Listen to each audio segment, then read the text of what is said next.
औज़ुबिल्लाहिमिनश्शैतानिर्रजीम बिस्मिल्लाहिर्रहमानिर्रहीम। आजकल नाज़रीन ज़िक्र पाकिस्तानी पॉलिटिक्स जितनी एक्टिव है शायद ही इससे वक्त से पहले हुई हो। जहाँ पंजाब की बात हो, सिंध की बात हो, सरहद की बात हो, जहाँ जहाँ हुकूमत अलहदा वो हर कोई अपना पत्ता खेल रहा है और इस पत्ते पे बड़ी गहरी नज़र रखे हुए हैं। आज हमारी खुशकिस्मती हमारे साथ मौजूद है सदर मुस्लिम लीग ज़िया एजाजुल हक साहब। Thank you so much sir for joining. मेहरबानी, बहुत शुक्रिया। हुजूर वाला पहले तो ये बताइएगा कि रिजवी साहब की जो वफ़ात हुई उसके बारे में क्या कहना चाहेंगे। देखिए, बहुत अफसोस हुआ। रिजवी साहब के मुल्क के अंदर दो राय थी। कुछ लोग सीरियसली ले रहे थे, कुछ लोग सीरियसली नहीं ले रहे थे, लेकिन सबसे बड़ी बात यह थी कि वो आशिक़ रसूल थे। और मौत तो हर एक को आनी है, हर एक ने जाना है, लेकिन उनके जनाजे ने साबित कर दिया कि लोग उनसे वालाना मोहब्बत करते थे और सिर्फ़ इसीलिए करते थे कि पाकिस्तान में मेजॉरिटी जो है वो दीनदार लोग हैं, हज़ूर से इश्क करते हैं, और यही वजह थी। और रिजवी साहब ने जो आखिरी दिनों में जो बातें की, और ख़ास तौर पे उन्होंने ये कहा कि ये गलत लोग हमारे बारे में राय दे रहे हैं कि जी हम यहाँ कोई हमला करने आए हैं या कुछ इस तरह, वो पुरअमन उन्होंने एहतजाज किया।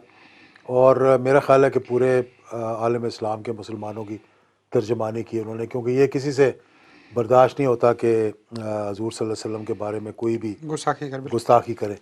तो इस हवाले से उनको मैं समझता हूँ हमेशा याद रखा जाएगा।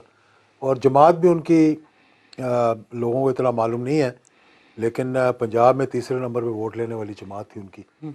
और बहुत थोड़े से अरसे में उन्होंने एक ये जो मोहब्बत उन लोगों का है, इश्क जो रसूल के है नाते। रसूल है, उस नाते से उन्होंने बड़ा एक करंट पैदा कर दिया था लोगों के अंदर। मुझे ये बताइएगा कि वो कहते हैं बड़ी देर कर दी मेरे माँ आते आते, हमेशा ये क्यों होता है जी? वो कहते हैं कि बड़ी देर कर दी मेरे माँ आते आते, जबकि कोई लीडर दुनिया से जाता है इतनी मखलूक तभी जमा होती है। मेरे ख्याल में पाकिस्तान की हिस्ट्री का सबसे बड़ा जनाजा कह लें तो था। इतने लोग अगर इस्लामाबाद में निकल आते तो मेरे ख्याल में हुकूमत को भी थ्रेट हो जाता और वो वाकई फ्रांस के सफीर को निकालना पड़ जाता। लेकिन थोड़ी देर नहीं कर दी, आशकों ने भी निकलते निकलते। नहीं नहीं, मेरा ख्याल है कि उनके साथ जो लोग आए थे उस दिन भी बहुत कसीर तादाद थी उसकी। ये पहली जमात थी, या पहला जिसको कि बिल्कुल मुकम्मल तौर पर पीटीवी से लेकर और हर मीडिया ने इसको बिल्कुल ब्लैकआउट किया। इग्नोर किया बिल्कुल। किसी मीडिया ने नहीं दिखाया, लेकिन ये जो सोशल मीडिया में मैंने तस्वीरें देखी हैं कि रावलपिंडी में उनकी आमद और जिस तरह से वहाँ पर गए थे, बड़ी दुनिया थी साथ उनके।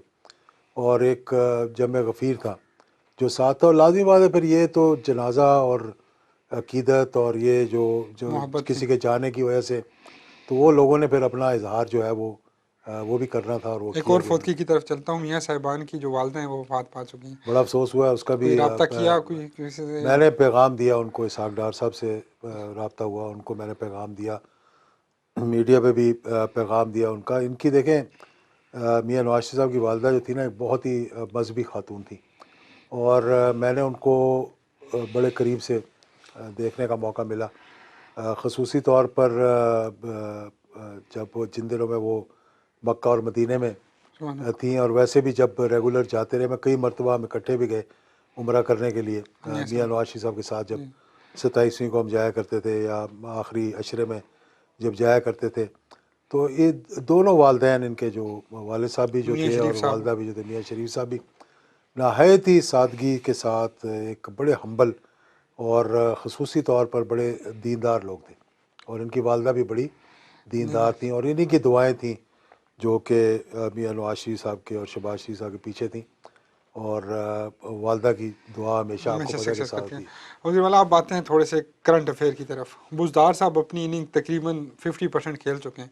मुतमिन है आप इस इनिंग से कि वो जिस तरह खेलते हैं या जिस तरह अंदाज हुकूमत है उनका? देखिए, बुज़दार साहब एक बड़े हम्बल से बैकग्राउंड से उठकर, यानी कि बगैर किसी पॉलिटिकल एक्सपीरियंस के, जी। ये ज़रूर है कि इलेक्शन जीतते रहे। उनके वालिद भी शूरा के भी मेंबर रहे, मेरे वालिद के साथ भी उन्होंने काम किया इनके वालिद ने। और मैं इनके वालिद का अफसोस करने के लिए भी गया था। बुज़दार साहब को एकदम से, जैसे ना कि किसी को आप गाँव से उठा के और शहर में फेंक दें और उसको समझ ना आ रही हो, डिफ़िकल्टीज होती हैं। डिफ़िकल्टीज़ होती जी जी। हैं। लेकिन आहिस्ता आहिस्ता मैं देखा है कि शुरू में बिल्कुल बहुत ज़्यादा मैच्योरिटी नहीं थी उनके अंदर, लेकिन हम्बल थे फिर भी। जी, और ख़ुद कहा उन्होंने, मैं जब गया मिलने इनके वालिद का अफसोस करने के लिए, तो कुछ सहाफ़ी बैठे थे, उनसे बातचीत कर रहे थे, तो उन्होंने कहा कि देखें, मैं और मेरा ड्राइवर जो है, हमें लाहौर की सिर्फ माल रोड का पता था, और मैं रात को उठ के अपनी गाड़ी लेता हूँ और ड्राइवर को लेता हूँ और चला जाता हूँ जगहें देखने। और फलां एक जगह पे कहीं बिजली नहीं आ रही थी, तो मैंने फ़ोन किया, तो उन्होंने कहा जी कौन सी जगह पर हैं आप, तो मुझे ख़ुद नहीं पता था कि मैं मैं कहाँ हूँ। कौन सी जगह तो आहिस्ता आहिस्ता देखते देखते मैंने अब देखा है कि उनमें थोड़ी सी में छोटी है। मेच्योरिटी आ रही है। लेकिन बात यह है कि जब एक तकड़ा वज़ीर आला ना हो जी, और उसको पूरी पुष्टपनाही हासिल ना हो, तो फिर ये है कि जो उसके साथ जो टीम होती है ना, वो उसका नाजायज़ फ़ायदा भी कई दफ़ा जी, जी, उठाती हैं। उठा लेते हैं। तो इस मामले में कंपैरिजन भी उनका बड़ा सख्त एक किस्म का हो रहा है कि मियाँ शहबाज शोभा शरीफ के साथ परवेज़ इलाही साहब हों। मुकाबला हो रहा है, परवेज़ इलाही के साथ मुकाबला हो रहा है, जिन्होंने डिलीवर किया आपने ऑलमोस्ट पंजाब में। दोनों इनके साथ वक्त का काम किया है, शहबाज शरीफ के साथ भी। और कुछ लगता है कि इन दोनों में क्या मुकाबला था, इन दोनों में क्या क्वालिटी थी जो इतना बड़ा सूबा कंट्रोल कर लेते थे? देखें, परवेज़ इलाही साहब की जो अच्छी बात थी ना, वो ये थी कि एक्सेसिबिलिटी थी। उनको मिलने में कोई रुकावट नहीं थी। और ये चौधरी बरदरान के एक कह लें कि प्लस पॉइंट जो है वो ये है कि एक एक्सेस है उनके घर, आप जब मर्ज़ी चले जाएं। शहबाज शरीफ साहब का ये था कि शहबाज शरीफ का एडमिनिस्ट्रेटिव कंट्रोल बड़ा था, ब्यूरोक्रेट्स पे। ब्यूरोक्रेट्स, मतलब जी, एक बड़ा उनका लगाम दे के रखी हुई थी। और फिर ये है कि वो हर वक्त 24 घंटे नज़र रखते थे। फिर ऑपरेशनल थे। अपना वीडियो लिंक्स और ये मॉडर्न टेक्नोलॉजी का इस्तेमाल उन्होंने करना। और फिर अंदर की मालूमात हासिल करके उनको पता होता था कि कहाँ पर क्या हो रहा है, दो कहाँ पे नंबरी क्या हो कहाँ रहा पे है। हो रही है, कहाँ पे एक नंबरी हो फिर रही है। उन्होंने जैसे कि डिंगी को बड़ा अच्छी तरीके से कंट्रोल किया। एक हम्म। मतलब ये उनकी खूबियाँ जो थी वो सामने आई। लेकिन इसके बरक्स जो अब आप कंपेयर कर रहे बुज़दार साहब से। हैं बुज़दार साहब को, तो बुज़दार साहब को भी टाइम मिलेगा मेरे ख्याल में, उनको आपको लगता टाइम। नहीं है कि ये गलत था कि कितने बड़े सूबे में 21 कद के काठ के बंदे को लेकर आके खड़ा कर देना? अगर आपके पास दो इतने बड़े ऑप्शन, एक मतलब मुकाबले मदरे मुकाबिल थे, तो आपके पास भी पार्टी में बहुत सारे ऑप्शन थे। अलीम खान थे, डॉक्टर वो साहिबा थी और मुख्तलिफ लोग थे, तो उनको लेकर आना नहीं चाहिए था? देखिए, लोग तो बड़े अच्छे अच्छे होंगे, मैं उनकी कोई मैंने कारकर्दगी ऐसी देखी नहीं जो कि मैं कह सकूं कि अलीम खान होते तो बुज़दार से बेहतर कर लेते। जी, लेकिन कम से कम बुज़दार के साहब के ऊपर कोई ऐसा एलिगेशन नहीं था। ठीक है। बाकी सब पे कोई ना कोई सर अभी एलिगेशन लगा प्रॉब्लम था। बन गया, दो एलिगेशन आ गए, 8.5 करोड़ के असासे और प्लस शराब का लाइसेंस, अभी आ गए। वो तो मतलब ऐसी चीज़ें तो निकलती रहती है ना। निकल ये गए। मतलब ज़रूरी नहीं है कि चीफ मिनिस्टर खुद कर रहा हो, नीचे से भी लोग कई दफ़ा कर देते हैं कर वो जो देते हैं, आप। लेकिन जिम्मेदारी उनकी होती है। जी, जी। ये ऐसी बहुत सी चीज़ें आई हैं एक उनकी। जर्नलिस्ट हमारे कल कह रहे थे कि ऐन वाला बड़ा चक्कर था, कि ऐन से इमरान, ऐन से उस्मान, और ऐन वाला जो है, इसको आप कुछ मानते हैं? क्योंकि आप बड़ा मजहबी पहलू रखते हैं। नहीं नहीं, तो ऐसी कोई बात नहीं है। ऐसी गलत फहमियाँ लोग पैदा करते हैं। जी, ऐन से इमरान, ऐन से बुज़दार तो नहीं है। ऐन से उस्मान। उस्मान हाँ उस्मान जी, बुज़दार है। जी, जी, जी, जी। हाँ, ये पता नहीं अब ये ये। कह रहे हैं कि कहीं ऊपर से उनको इशारा था खान साहब को कि अगर जब तक ऐन इधर रहेगा उधर, तब तक ऐन उधर रहेगा। तो ऐन तो बड़े और भी है ना, ऐन जी, तो ऐसी ऐन कोई वो बात है। नहीं थी। लेकिन बस ये मालूम नहीं कि इसके पीछे क्या है। बहुत सी ऐन कहानियाँ है हैं या जो काफ है या ये है। मार्केट के अंदर बहुत सी कहानियाँ खान साहब की गश्त कर रही। हुकूमत को अगर मैं आपको कहूँ कि रेट क्या करेंगे, 10 में से कितने नंबर रेट करेंगे? फिलहाल जी, जी, फिलहाल। मेरे ख्याल में 2 दे दूंगा, दो दे 3 दे दूंगा ज़्यादा ज़्यादा। देंगे। कहाँ कहाँ उनकी लैकनेस जा रही है, कहाँ वीकनेस जा रही है उनकी? उनकी देखें, उनकी कमज़ोरी उनकी टीम है, और कोई कमज़ोरी नहीं है। ख़ुद अपराइट हैं, कमिटेड हैं, एक चीज़ के पीछे पड़ जाते हैं तो लगे रहते हैं। इस पोजीशन में जाके आपको थोड़ी सी फ्लेक्सिबिलिटी और अपने फिर अवाम कहती है यू टर्न ले लिया। नहीं, मैं यू टर्न नहीं, मैं कह रहा हूँ फ्लेक्सिबिलिटी का ये मतलब नहीं कि आप यू टर्न लें। जी, जी, फ्लेक्सिबिलिटी का ये है कि आप जितना ऊपर चढ़े ना, उतना हम्बल होना चाहिए आपको। जी। ये गाली गलौज से मुंह पे आप हाथ नहीं फेरना। है, हाँ, मुंह ये पे मुंह में हाथ सही कह दिया आपने। जी, जी। तो इन चीज़ों से ज़रा करना चाहिए। वैसे वो ठीक है, मतलब जो कह रहे हैं कि मैं छोड़ूंगा नहीं, मैं चोरों को नहीं छोड़ूंगा, वो अच्छा किया उन्होंने कि एक ऐसा एग्ज़ाम्पल छोड़ के जा रहे हैं या छोड़ रहे हैं, जिसको आइंदा आने वालों को भी ज़रा थोड़ा सा फॉलो करना पड़ेगा। और ये बात सही है कि ये जो करप्ट टोला है हमारे मुल्क के अंदर, या जिनकी अकाउंटेबिलिटी होनी चाहिए, इसको भी अगर वो थोड़ा सा अक्रॉस द बोर्ड कर देते तो ज़्यादा अच्छा तासुर जाना था।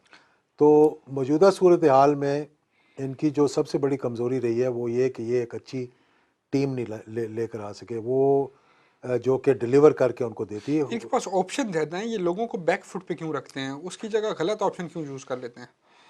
नहीं देखें, ऑप्शंस की बात नहीं है। अब बात यह है कि आपने एक टीम जब आप सिलेक्ट करते हैं ना, तो वहाँ पे कप्तान का पता लगता है तभी, जी। या सिलेक्ट करने से ज़्यादा जब टीम को प्लेस करते हैं आप, कि कैसे प्लेस कर किस रहे हैं। जगह तो पे ये कौन तो सा? सारी उम्र क्रिकेट खेलते रहे, तो 12 लोगों को प्लेसमेंट बड़ी आसान है, लेकिन 22 करोड़ अवाम के लिए जो प्लेसमेंट करनी ना, जी, जी। वो बड़ी मुश्किल है। मुझे ये बताइएगा कि सऊदीया में आप रहे भी, आपके एक बड़े अच्छे ताल्लुकात थे, आजकल उन्होंने हमसे पैसे वापस मांगना शुरू कर दिए हैं। पहले भी मांगे, अब दोबारा मांग रहे हैं। पहले तो हमने चाइना से लेके दे दिया, अब दोबारा उन्हीं से हमें लेने पड़ेंगे। लेकिन ऐसा हुआ क्यों? वो मुल्क जो हर जगह इन्वेस्ट कर रहा है, वो हमारे मुल्क से पैसा निकालना क्यों चाहता है? देखिए, ये सवाल बड़ा अहम सवाल आपने किया है, बड़ा मुश्किल है इसका जवाब देना भी। बड़ा मुश्किल है कि हमारे बड़े हिस्टोरिक ताल्लुकात हैं 1947 से। मजहबी भी। मजहबी अपनी जगह, हिस्टोरिक अपनी जगह, ताल्लुकात इतने करीबी रहे हैं कि मैं समझता हूँ कि किसमें कोई दो राय नहीं, कि जिसमें कोई दरार नहीं, कोई खला नहीं, कोई उंगली नहीं डाल सकता था बीच में। उन ताल्लुकात को हमने अपने कुछ बयानिए से, कुछ अपनी हरकत से। हरकत से, कुछ अपने गलत टाइम पे गलत बयान देकर हमने वो मामला ख़राब कर लिए। और ये ख़राबी इसकी शुरू हुई जब मियां नवाज शरीफ साहब प्राइम मिनिस्टर थे, और मैंने उनसे ये बात की भी थी। मैंने उस बहस के दौरान तकरीर भी खड़े होकर की, और मैंने ये कहा कि सऊदी पाकिस्तान के ऐसे ताल्लुकात हैं कि ये वन वे रोड रही है। चाहे हम कतर को देख लें, 65 को देख लें, कश्मीर के मसले को देख लें, जिस मसले में भी पाकिस्तान को कभी ज़रूरत पड़ी है वो सऊदी अरेबिया की तरफ गया। यहाँ तक कि ज़कात का निज़ाम शुरू हुआ तो सऊदी ने सपोर्ट शुरू की, पहले सबसे उन्होंने कंट्रीब्यूशन डाली। तो पाकिस्तान के साथ उनके इतने करीबी ताल्लुकात हैं। हमने क्या किया, भाई यमन में आपने फ़ौज नहीं भेजनी, आप ना भेजें, ठीक। ठीक है, आप पार्लियामेंट में क्यों बहस करवानी? ऐसे यानी फैसला तो आपने वही करना था जो खुद करना जो है। खुद करना था। तो पार्लियामेंट में आप इसलिए लेकर गए कि मैं ये अपने ऊपर से बोझ उठा के ये कह दूं कि ये पार्लियामेंट में गया, और पार्लियामेंट में जाने की वजह से ये हुआ कि पूरे आपने दोनों ममालिक के ताल्लुकात ख़राब कर लिए। सऊदियों ने इस बात का एतराज़ भी किया, उनकी रॉयल फैमिली ने भी किया, उनकी शूरा ने भी किया। उनकी पार्लियामेंट के यहाँ जब लोग आए तो उस वक्त या सादिक साहब थे, स्पीकर थे, तो हमने उनके साथ मीटिंग की, तो मुझे भी उन्होंने बुला लिया कि सऊदी के साथ अच्छे ताल्लुकात है जनरल साहब की वजह से। तो उन्होंने उसमें बरमला आखिर में कहा कि जी बाकी तो सारे मामलात हमारे ठीक हैं, लेकिन हमें एक बात का दुख है, क्या आपने हमें अफसोस इस बात का है कि आपने ये बहस शुरू क्यों करवाई। उसके बाद आपकी डिप्लोमेटिक मतलब ऐसे रिलेशंस होने चाहिए थे कि आपके जो मसाइल हैं वो आप अंदरूनी तौर पर उनके साथ इस तरह डिस्कस करते कि उनको कायल करते आप आर्गो कि देके। जी इन चीज़ों पर हमारी सपोर्ट करें। और देखें, आर्मी के अलग ताल्लुकात हैं सऊदी अरेबिया के साथ, यूएई के साथ, जनरल रईस शरीफ साहब भी वहीं पे हैं। आपके अपने ताल्लुकात हैं, आपकी फॉरेन मिनिस्ट्री के अपने ताल्लुकात हैं। फिर आपने जो हमारे वज़ीर ख़ारजा साहब ने जो बयान दिया उससे ज़्यादा उनको दुख हुआ जब उन्होंने कहा जी कि अगर ये सऊदी जो है हमारी सपोर्ट नहीं कर रहे और हम एक थर्ड वो ग्रुप बना लेंगे, तो ये चीज़ें जो है ये करने की नहीं होती। अब उससे ये है कि मुझे बड़ा दुख होता है कि हमारे तकरीबन 10 लाख के करीब पाकिस्तानी वहाँ काम कर रहे हैं, हमारे 5 लाख के करीब जो है वो गल्फ़ में, ज़्यादा बल्कि इससे भी होंगे वहाँ पर। अब वो सारा जो क्रक्स है ना वहाँ के, क्योंकि वहाँ की हुकूमतें भी और हमारी हुकूमत भी, अल्लाह ताला इनको मैच्योरिटी दे और ये समझे आपस में कि यार उम्मा जो है इसको किस तरह से जोड़ना है, इकट्ठे रखना है। कुछ लोग कुछ दो की बात होती है। अब वो सारा प्रेशर हमारे लोगों पर आना शुरू हो गया वहाँ पर। खान साहब आप नहीं समझते, कंफ्यूज रहते हैं। मातीर मोहम्मद और तैयब उर्दुगान को कहा कि चलो एक चैनल शुरू करते हैं, और फिर साथ कह दिया कि इस्लामी कॉन्फ्रेंस बुला लो। सारों को इकट्ठा करके खुद गए नहीं, और जब नहीं गए तो फिर सुना गया कि सऊदिया ने प्रेशर डाला कि आप ना जाओ। अब वहाँ पे भी वो नहीं गए। अब हमारी पोजीशन क्या है आज तक मुझे तो नहीं समझ आ सकी कि यहाँ हम सऊदिया के साथ खड़े भी नहीं हैं और वहाँ हम उनके साथ भी नहीं खड़े। बस ये भी एक जो कदम था बग़ैर एतमाद में लिए, खुद इनिशिएटिव लेकर इसको शुरू किया, और चाहिए नहीं था।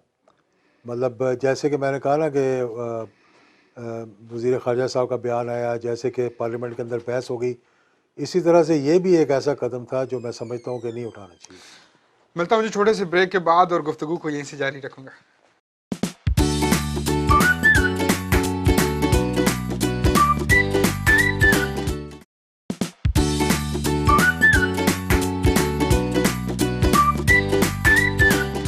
जी, खुशामदीद कहता हूँ एक मरतबा फिर आपको। हुजूरवाला, आपकी जो सियासी बसीरत है, उसमें आपको क्या लगता है, जो जब तक आपने हुकूमतें देखी, सबसे जो अच्छा प्राइम मिनिस्टर था, इस मुल्क के हक के फेवर में था, वो कौन सा था? देखिए, टेन्योर भी बता सकते हैं, अगर मियाँ साहब आपकी चॉइस है तो टेन्योर बता सकते हैं कि पहले टेन्योर में अच्छे थे, सेकंड में अच्छे थे, थर्ड में अच्छे थे, या नहीं जो नहीं, देखें, हर किसी ने कोशिश की अपने अपने उसके अंदर रेडार में अच्छे रहते काम भी किए। हैं। जी जी। अ, अगर आप पाकिस्तान की तारीख में देखें तो बहुत से ऐसे प्राइम मिनिस्टर आए जिन्होंने बड़ा अच्छा मैंने जिनके साथ काम किया उसमें मैं समझता हूँ कि मोहम्मद ख़ान जुनेजो साहब एक अच्छे पार्टी के लीडर भी थे और एक अच्छे वज़ीर आज़म थे। इसके बावजूद कि उनकी हुकूमत जो है मेरे चलते। वालिद ने ख़त्म की, लेकिन उसके बाद उनकी जब तक वो वफ़ात नहीं पाए मेरे उनके साथ बड़े करीबी ताल्लुकात रहे। पाकिस्तान मुस्लिम लीग का उन्होंने मुझे चीफ़ ऑर्गेनाइज़र बनाया पूरे पाकिस्तान का, जब मियाँ नवाज शरीफ साहब प्रेसिडेंट होते थे पंजाब के। जी तो उन्होंने इस पे बड़ा इतराज़ भी उठाया। मियाँ नवाज शरीफ साहब ने सेंट्रल वर्किंग कमेटी की मीटिंग में जी। इतराज़ किया कि भाई किस तरह से मैं जुमा जुमा 8 दिन हुए तो ये आया है अभी सियासत के अंदर और आपने इसको इतना आगे, उसको बड़ी लंबी कहानी है, कभी वो बाद में उसको नशर इंशाल्लाह। करेंगे। लेकिन उसके बाद मियाँ मियाँ साहब का भी अच्छा टेन्योर रहा। पहला टेन्योर बहुत अच्छा था। दूसरा टेन्योर जब आया अपना तो 1997 का, तो उस वक्त एक तो दो था, एक शरीयत थी, एक थोड़ा सा वो अ, जो कहते हैं ना कि थोड़ा सा इंसान के अंदर थोड़ा गरूर आ गया। गरूर कह लें, तकब्बुर कह लें, ना कहें, जो भी कहें। तो जिन लोगों ने उनके लिए कुर्बानियाँ दी थी उनको पीछे करके दूसरे, ये इनकी बड़ी एक अजीब व गरीब सी बात थी। हम लोग चार चार मरतबा जेल गए।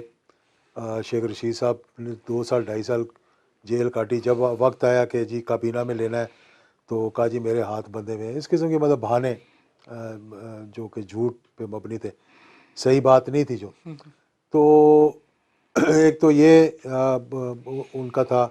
दूसरे टेन्योर में उन्होंने किया। फिर उनकी एक अजीब व गरीब बात ये मुझे लगी कि 93 में मुझे गुलाम साहब साहब ने बुला के एक ऑफ़र दी कि ये नवाज शरीफ की हुकूमत ख़त्म हो रही है, अगर मैं इस्तीफ़ा दे दूँ तो मुझे वो कंसिडर करेंगे कि वज़ीर आज़म इंटरम जो लाएंगे उसके लिए। तो मेरी उनसे मीटिंग हुई उस वक्त, तो उन्होंने दिखाया मुझे कि 69 लोगों ने इस्तीफ़े दिए हुए थे, जो नवाज शरीफ की काबीना के और एडवाइज़र और ये थे सारे। तो मुझसे उन्होंने कहा तो मैंने इनकार कर दिया। मैंने कहा जी मैं तो ऐसे इस्तीफ़ा नहीं दूंगा कि मैं आपके दराज के अंदर रख दूँ। अगर मैं दूंगा तो बाज़ार में जाके दूंगा। हाँ सर, मैं सियासतदान हूँ, मैं कल प्रेस कॉन्फ्रेंस कर दूंगा। खैर वो बाद में उन्होंने इंसिस्ट भी किया, उनके प्रिंसिपल सेक्रेटरी ने मुझे फ़ोन भी किया, मेरी वाइफ को भी फ़ोन किया, जी वो कागज़ कहाँ है जो एजाज साहब ने देना था। अब इसका देखें कि ये लोग तुम्हारी हुकूमत ख़त्म करवाने में तुम्हारे ख़िलाफ़ थे और इन्होंने जाके इस्तीफ़े दिए, जो कि सुप्रीम कोर्ट के पास लिस्ट है। क्योंकि वो जो केस था गुलाम इसाक का जो हार गए थे और हुकूमत फिर बहाल हो गई, उन सारों के नाम थे उसमें। और जैसे ही हुकूमत बहाल हुई वो सारे के सारे नवाज शरीफ के साथ दोबारा दोबारा खड़ा हुआ। गए थे। इनको ये नहीं पता था कि अच्छे और बुरे में अच्छा, फ़र्क ये कैसे वैसे करते हैं। आपको लगता नहीं है कि हमारे इस सियासी सिस्टम का ये मसला ये रहा है, आज जो तरीके इंसाफ में है वो कल यहाँ पे नहीं थे और कल शायद यहाँ पे ना हों। बहुत सारे लोग ऐसे हैं, और मुस्लिम लीग नवाज का भी यही हाल है, पीपल्स पार्टी का भी यही हाल है। वर्कर हमेशा मार खाता रहता है और मज़ा कोई और ले जाता है। तो ये मुनाफकत की पॉलिसी ज़्यादा वो कामयाब है पाकिस्तान। मुनाफ़क़त से ज़्यादा ये है कि ये हमारे यहाँ मुगलिया ख़ानदान है, ये कोई सियासतदान नहीं है, ये मुगलिया ख़ानदान है। ये मुगलिया आप उनकी वो मैं ये कहता हूँ, फैक्ट्री की वजह से कहते ये हैं। जमहूरियत में भी बिलीव नहीं करते। ठीक ये है। समझते हैं ये पार्टियाँ जो हैं ये हमारे घर की लौंडी है ठीक है। और ये जो है हमारे साथ जो काम कर रहे हैं हमारे ग़ुलाम है। ठीक है। मेरा ये हक बनता है कि भाई मैं अगर नवाज शरीफ तुम्हें नहीं पसंद करता, तुम्हारे ख़िलाफ़ मैं कोई बात कर रहा हूँ, मैं आगे अपनी पार्टी बना लूँ। ऐसे ही। अच्छा ठीक है ना। और अगर मैं किसी चीज़ पे मतलब मैं समझता हूँ कि ये गलत है तो मैं उसको गलत को गलत कहूँ। ये कहते हैं जनाब कि हमारी हाँ में हाँ मिलाओ। हम हमारा अगर कह फर्ज। रहे हैं कि जी शैतान जो है वो फरिश्ता बन गया, तुमको ये फरिश्ता ही है। और हमने जब कहना है कि फरिश्ता वो तो शैतान दोबारा होगा, तो हाँ, तो फिर वो वो। फिर वो ये इनकी कमज़ोरियाँ। दूसरा ये कि ये चाहते हैं कि हमारे घर के अंदर सब कुछ रहे।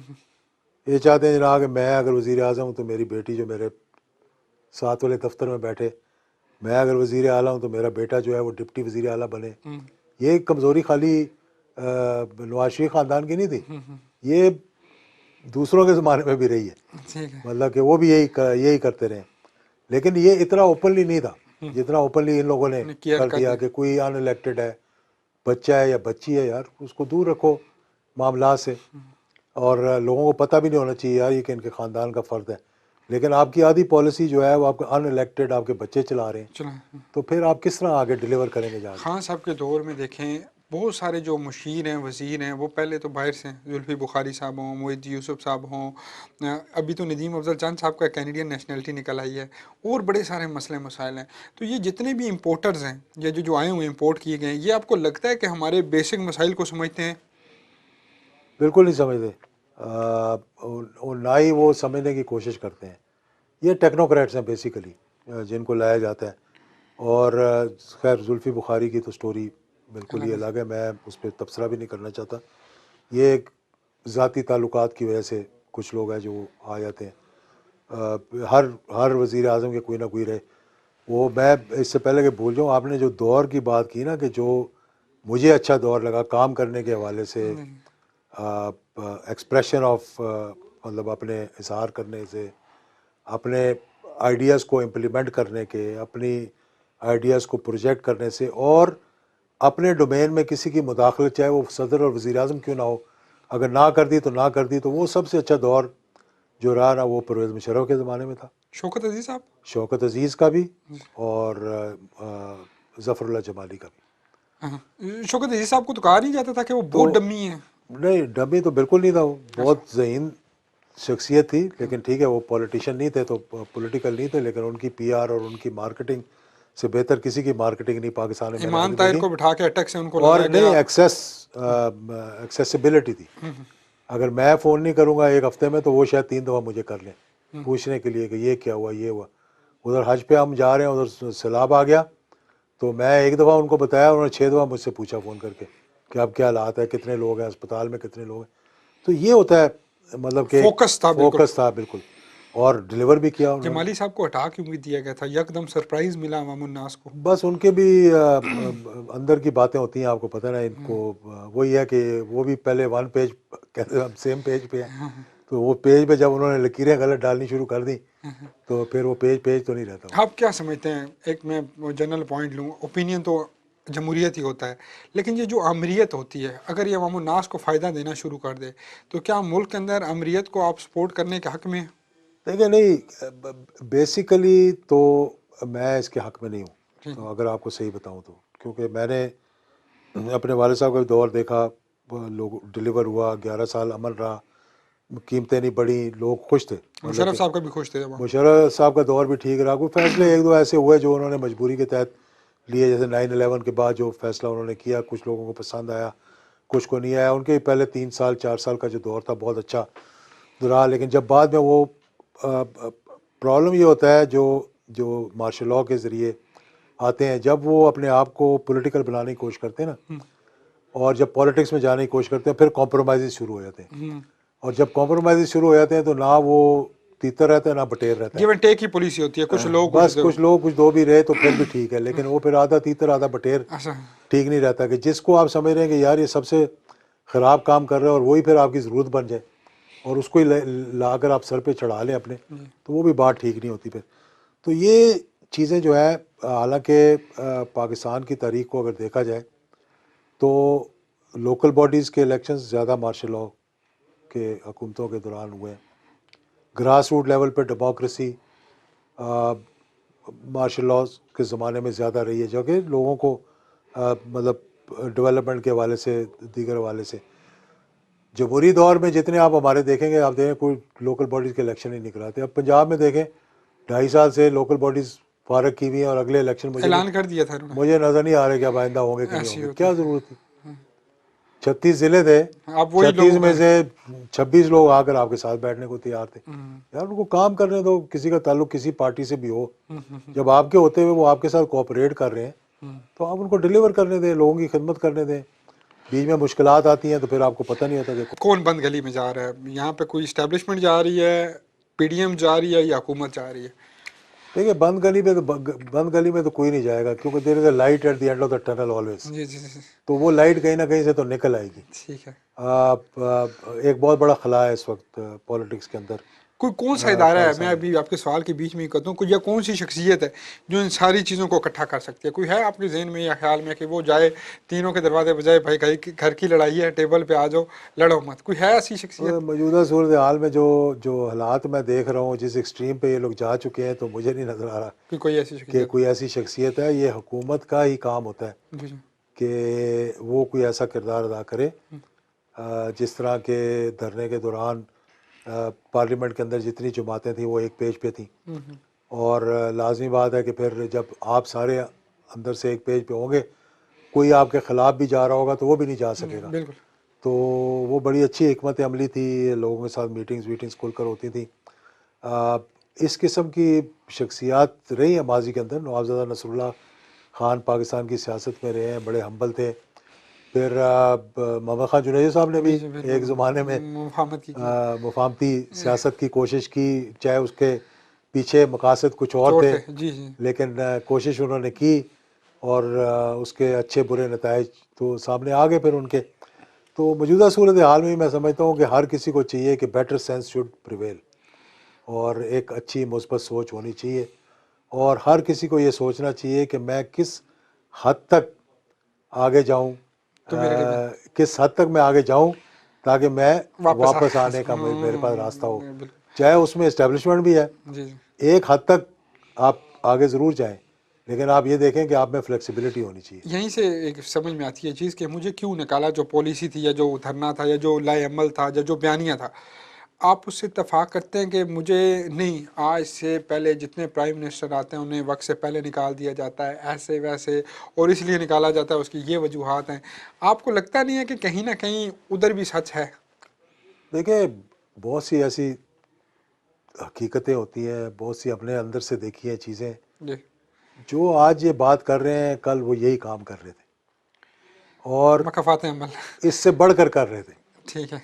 समझ आई ना? जो ये साजिशें अब हो रही हैं ना, इससे बढ़कर साजिशें होती गिलानी रही हैं। साहब की बात कर रहे हैं आप? और यूस बहुत मतलब 1988 से शुरू हो जाए ना आप, ठीक है। तो हमने तो सारी चीज़ें अंदर से देखी ना, हमें ठीक है। पता है किसने क्या किरदार अदा ये आपको किया। लगता है कि शाम का बुला, वो कहते हैं सुबह का बुला शाम को घर आ जाते, उसे बुला नहीं कहते, तो वो मियाँ साहब घर तो नहीं आ गए वापस दोबारा कि मैं भाई अमरीकत पसंद हुआ, अब तो मैंने इसका साथ नहीं देना, अब हमारे मुल्क में पूरी जमहूरियत? क्योंकि नरेंद्र मोदी कहता है, जब उसने बयान दिया उसने कहा कि मैं के साथ बात करूँ, मैं पाकिस्तानी इस्टेब्लिशमेंट के साथ करूँ, आर्मी के साथ करूँ, या मैं इनकी हुकूमत के साथ करूँ, मुझे तो पता ही नहीं है कि कौन इस वक्त हुकूमत। आपको लगता नहीं है कि मियाँ नवाज शरीफ का बयानिया 10% ठीक है, चलें उनके लिए नहीं किसी और के लिए सही? देखिए, ये मियाँ नवाज शरीफ का कोई बेहतर पता होगा कि उनके बयानिए से उनको क्या नुकसान होगा, क्या फ़ायदा होगा। और मैं नहीं समझता कि जिस किस्म की उन्होंने बातें की हैं, मतलब मैं मेरी तवक्कुआत से भी बाहर, मैं इस पर तबसरा ही नहीं करना चाहता ग्राम मौजूद। है इंग्लैंड का, वो लिखता है कि इस्टेब्लिशमेंट का सबसे लाडला बच्चा मियाँ नवाज शरीफ। तो आपको लगता है लाडले हैं? तो इसमें कोई शक नहीं, बहुत से। लाडला अगर गलती कर दें तो माफ़ हो जाती है उसकी? नहीं नहीं, देखें, इंसान सियासत में कभी दरवाजे बंद नहीं होते। नहीं होते। ठीक है। समझ आएगी नहीं? अगर आप अपनी गलती का एहसास कर लें तो हमेशा आपके पास फॉल बैक होता है। Thank you so much sir, बड़ा मज़ा आया, और बहुत सारे सवाल जो है वो बाकी हैं, इंशाल्लाह कभी फिर मैं गुफ्तगू करूँगा। मिलता हूँ मुझे अगले हफ्ते किसी नए मेहमान के साथ। मुझे तो बड़ा मज़ा आया गुफ्तगू से, आप खुद ही अंदाज़ा लगा लीजिएगा, और जो फ़ैसला करना है वो आपने करना है। इंशाल्लाह अगले हफ्ते मुलाकात होती है। अल्लाह ने के बाद।